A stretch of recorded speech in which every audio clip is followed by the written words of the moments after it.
ओम नमो भगवते वासुदेवाय नमः। कार्तिक मास के शुक्ल पक्ष की देवउठनी एकादशी की सभी को हार्दिक बधाई हो। भगवान श्री हरि नारायण और माता लक्ष्मी का आशीर्वाद सभी पे सदा सर्वदा बना रहे। आज कार्तिक मास के शुक्ल पक्ष की देवउठनी एकादशी पर सबसे पहले आप सभी भक्तजन सुनिए तुलसी माता की एक बेहद ही पवित्र और सुंदर कहानी।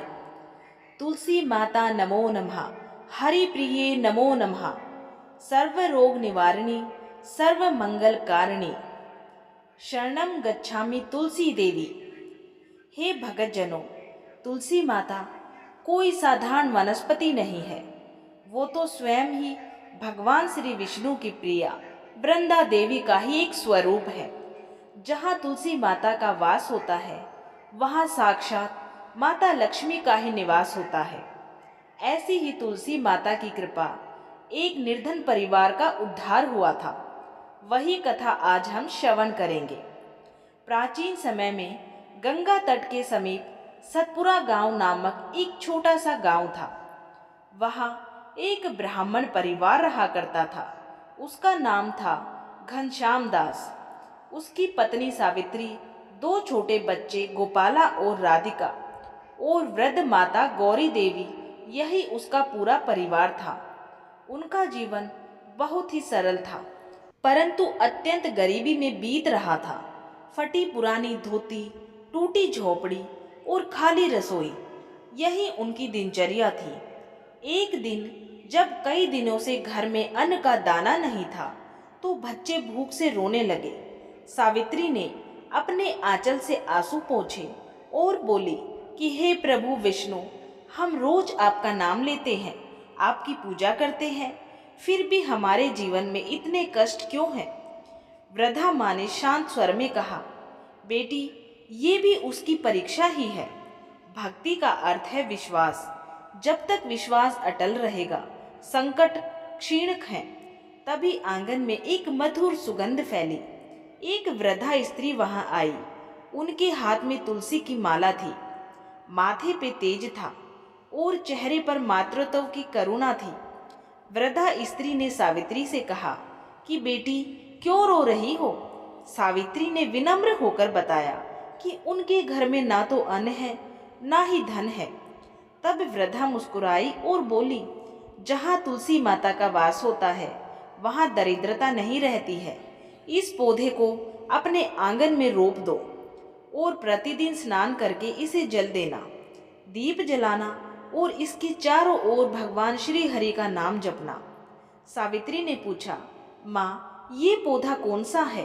वृद्धा स्त्री बोली, यह स्वयं तुलसी माता है, हरि की प्रिया, जो सदा भक्तों की रक्षा करती है। इन्हें घर में स्थापित करो, तुम देखोगी कि जीवन में सब बदल गया है। ये कहकर वृद्धा रूप बदलकर दिव्य आभा में लुप्त हो गई। सावित्री स्तब्ध रह गई। वो समझ गई कि ये कोई साधारण स्त्री नहीं थी, बल्कि स्वयं तुलसी माता ही आई थी। अगले दिन प्रातःकाल सावित्री ने स्नान कर आंगन साफ किया, गाय का गोबर और गंगाजल छिड़का और तुलसी का पौधा रोप दिया।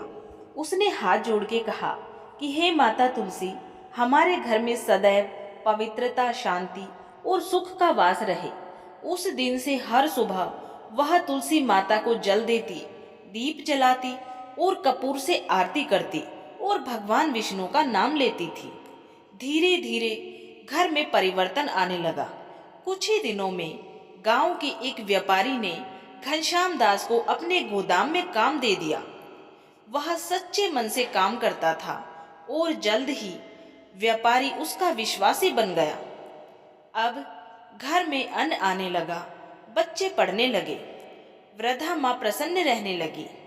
सावित्री रोज तुलसी माता के सम्मुख दीपक जलाकर कहती, हे तुलसी माता नमो नमः, हरि प्रिये नमो नमः, सुख संपत्ति दे माता, सदा कर कल्याण।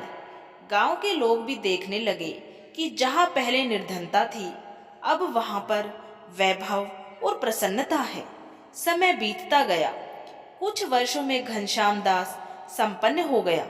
उसके पास गाय, अनाज, कपड़े, यहाँ तक कि एक छोटी सी दुकान भी हो गई थी।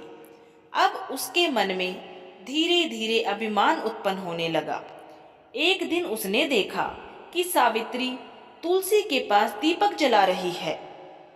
तब वो हंसकर बोला, अरे भाग्यवान, ये सब मेरे परिश्रम का ही फल है। ये पौधा क्या कर लेगा? दिन रात इसे जल देते रहने से क्या ही होगा। सावित्री ने विनम्र स्वर में कहा, हे स्वामी, जो कुछ भी हमें मिला है तुलसी माता की कृपा से ही मिला है। वह हरि की प्रिया है और हरि की कृपा से ही सुख संपत्ति आता है। परंतु घनश्याम दास ने उपेक्षा की और उस दिन तुलसी आरती में भी शामिल नहीं हुआ। अगले ही सप्ताह से व्यापारी के गोदाम में भयंकर आग लग गई। सारा सामान जल गया और घनश्याम दास फिर से निर्धन हो गया था। जो लोग पहले उसके मित्र थे सब दूर हो गए। सावित्री ने भी तुलसी माता की पूजा करना नहीं छोड़ा। वह बोली, हे माता तुलसी, ये सब आपकी परीक्षा ही है, पर मेरा विश्वास तो कभी नहीं डगमगाएगा। रात में घनश्याम दास ने स्वप्न में एक दिव्य स्त्री को देखा, जिनके सिर पर मुकुट था और वे स्वयं तुलसी माता ही थी। तुलसी माता ने कहा कि पुत्र, तुमने अभिमान किया, इसलिए मैं तुमसे दूर हो गई हूँ। जब तक भक्त नम्र और विनम्र रहता है तब तक ही मैं उसके घर में लक्ष्मी बनकर रहती हूँ, परंतु जहाँ पर अहंकार आ जाता है वहाँ पे मैं नहीं ठहरती हूँ। याद रखो, मैं वृंदा हूँ, हरि की प्रिया हूँ और मैं केवल प्रेम, भक्ति और सादगी में ही वास करती हूँ। घनश्याम दास ने रोते हुए कहा, माँ, मुझे क्षमा कर दो, मैं अज्ञानवश आपके प्रति असम्मान कर बैठा। तब तुलसी माता ने कहा, उठो पुत्र, अब सदा विनम्रता और सेवा में रहो। जहाँ तुलसी की पूजा होती है वहाँ हरि स्वयं निवास करते हैं। सुबह होते ही घनश्याम दास ने फिर से तुलसी माता के सम्मुख माथा टेका। वह अब रोज की तरह जल चढ़ाने लगा, दीप जलाने लगा और सावित्री के साथ में आरती भी करने लगा था। धीरे धीरे उसके जीवन में फिर से सुख लौटा। एक नया व्यापार आरंभ हुआ और लोगों का विश्वास पुनः ही फिर से प्राप्त कर लिया। अब वह हर आगंतुक को कहता कि भाइयों, जहाँ तुलसी माता का वास होता है वहाँ माता लक्ष्मी स्वयं आ जाती है। बिना तुलसी के पूजा अधूरी है और बिना भक्ति के जीवन सूना है। समय बीतने पर जब तुलसी विवाह का दिन आया, कार्तिक शुक्ल की एकादशी से लेकर कार्तिक मास की पूर्णिमा तक घनश्याम दास के घर में तुलसी माता का भव्य विवाह भगवान श्री शालिग्राम से कराया गया। ढोल, मंजीरे, गीतों की गूंज और भक्तों की भीड़ से पूरा गांव आनंदित हो उठा था।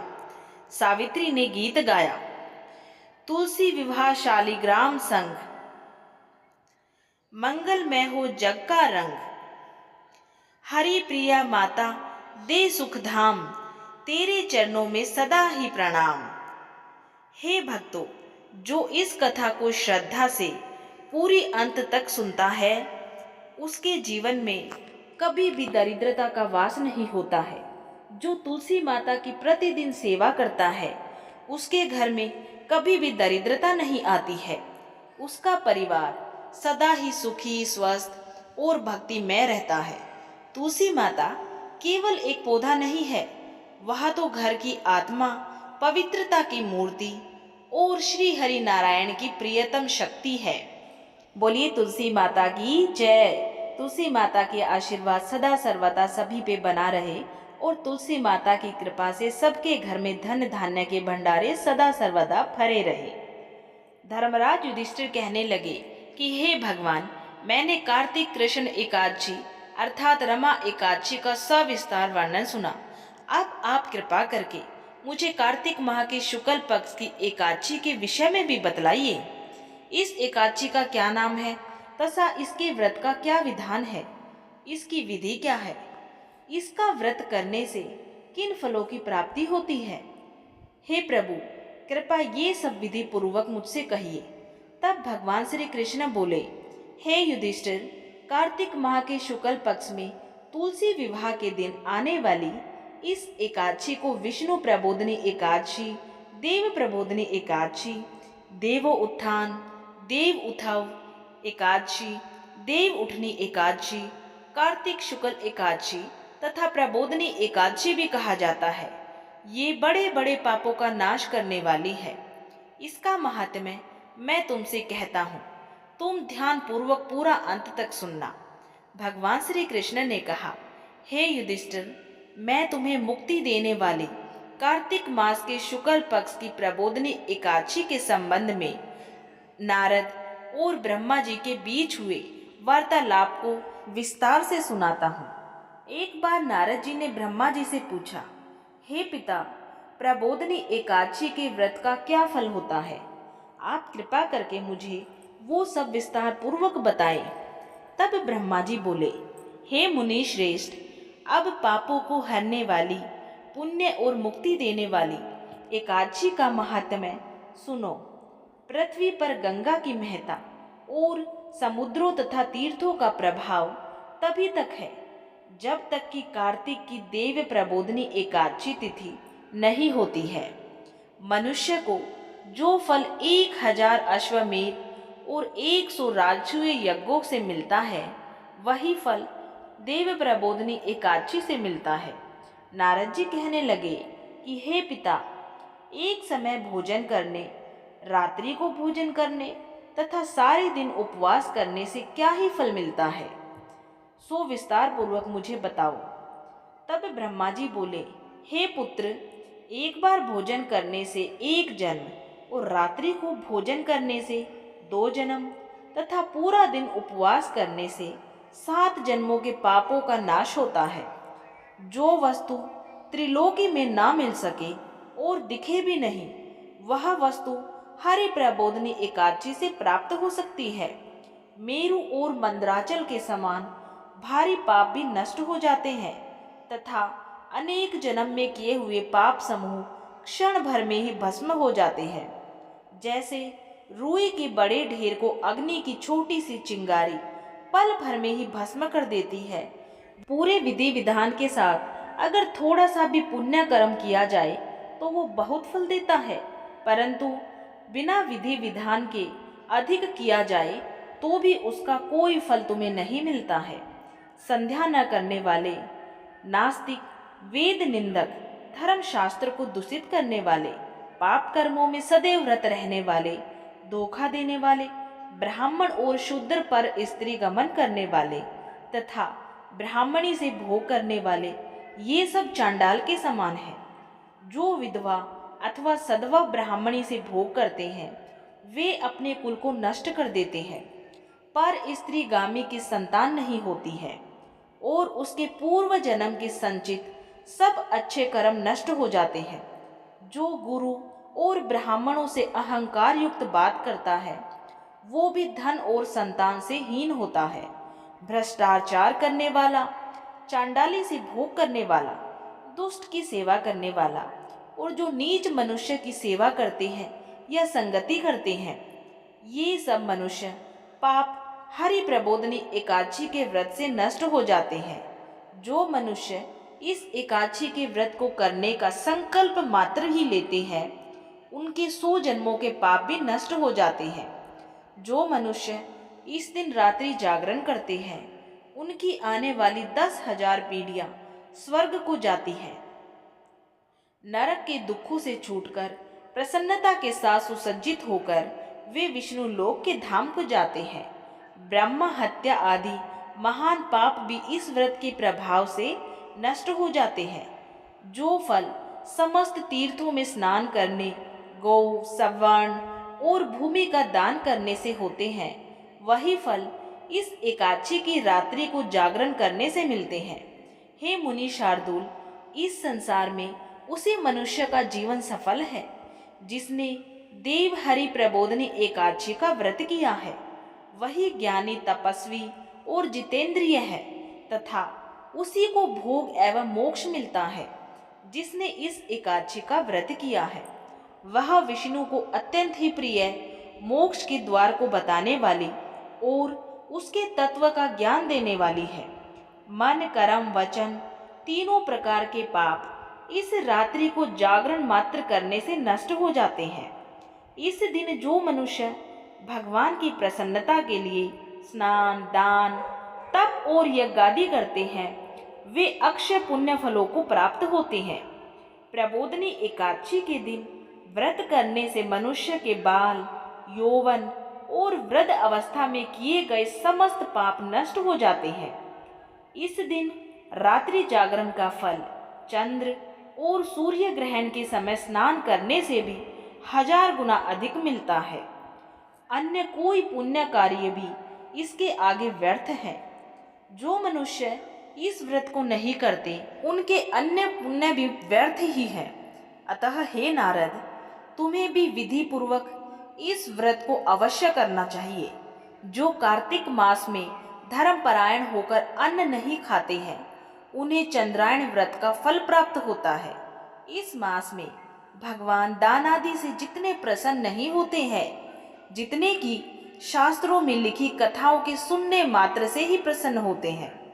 कार्तिक मास में जो भगवान विष्णु की कथाओं का एक या आधा श्लोक भी पढ़ते, सुनते या फिर सुनाते हैं, उनको भी 100 गायों के दान के बराबर फल मिलता है। अतः अन्य सब कर्मों को छोड़कर कार्तिक मास में मेरे सम्मुख बैठकर कथा पढ़नी या सुननी चाहिए। जो कल्याण के लिए इस मास में हरि कथा कहते हैं, वे सारे कुटुंब का क्षण मात्र में ही उद्धार कर देते हैं।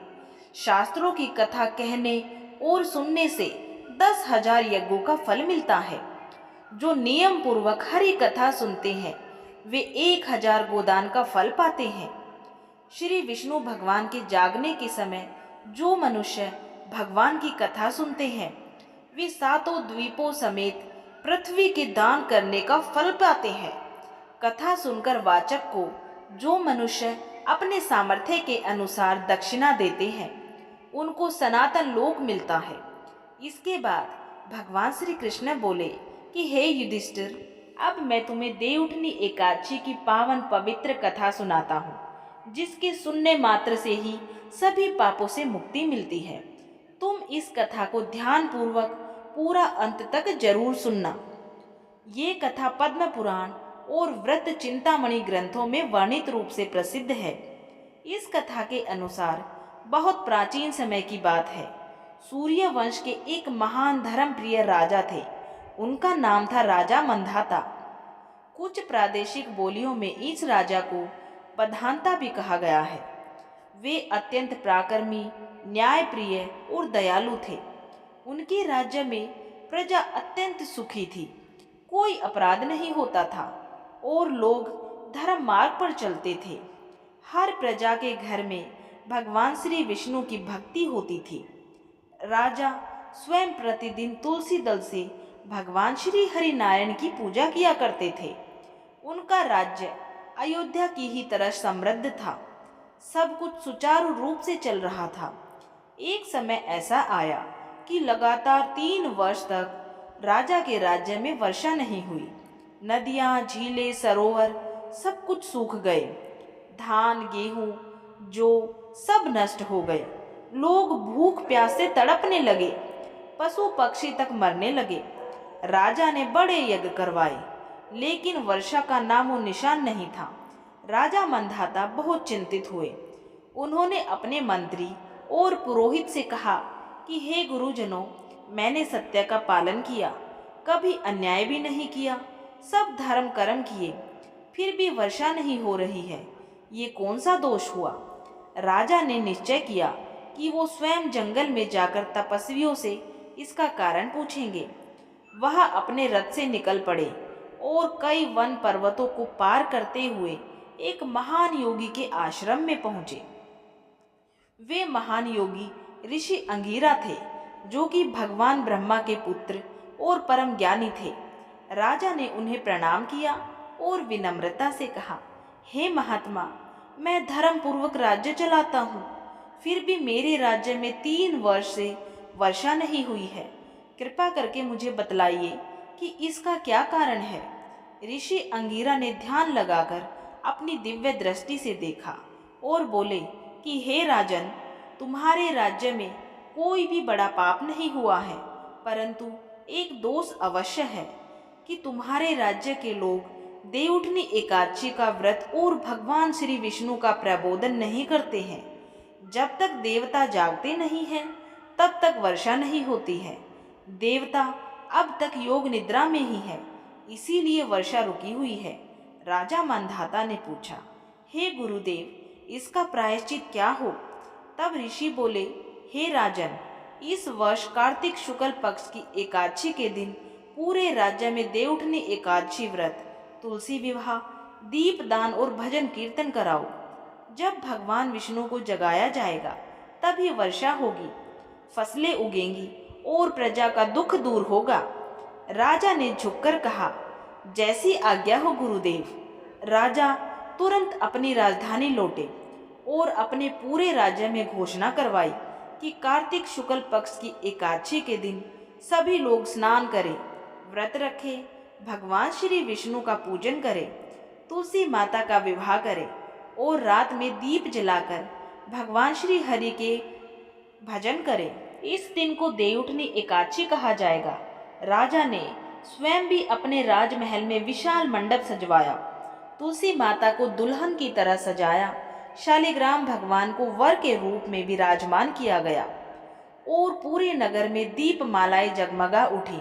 मंदिरों में भजन और शंख ध्वनि गूंजने लगी। रात के समय राजा ने स्वयं भगवान के चरणों में हाथ जोड़ के कहा कि हे विष्णु प्रभु, कृपा करके अब योग निद्रा से जागिए। आपकी जागृति से ही सृष्टि का संचालन होता है।